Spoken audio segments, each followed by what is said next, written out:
Iranians captured 10 U.S. sailors. You said their release was a sign of the diplomatic success, this new relationship that 3 or 4 years ago they never would have been released as quickly as they were. Mr. Secretary, you served on a naval vessel not too different than the ones that were captured in the Gulf there. What was your reaction when you saw the photo of those sailors on their knees with their hands behind their heads? I was very angry. I was very frustrated and angry that that was released. I raised it immediately with the Iranians.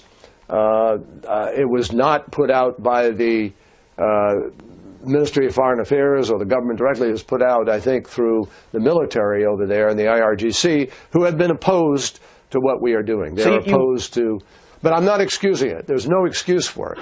Our sailors, regrettably, inadvertently went into Iranian waters. The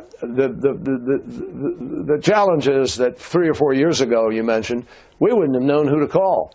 We would have probably had to call the Swiss, or maybe we'd have called the British. There would have been no direct communication.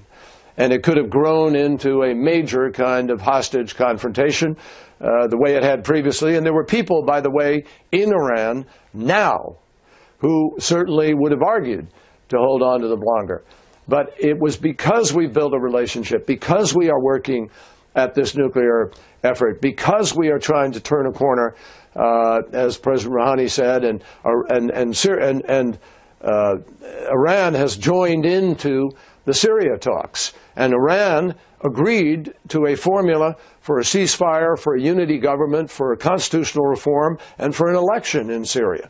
That could not have happened were we not building on this path with respect to the nuclear program. Did you send a message essentially that said if you don't release these sailors, then all bets are off with the implementation of the nuclear deal?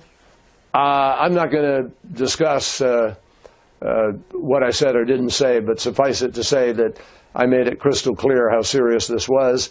It was imperative to get it resolved. I think they believed that and knew that instinctively, and within a matter of hours we had an agreement that this was going to be resolved.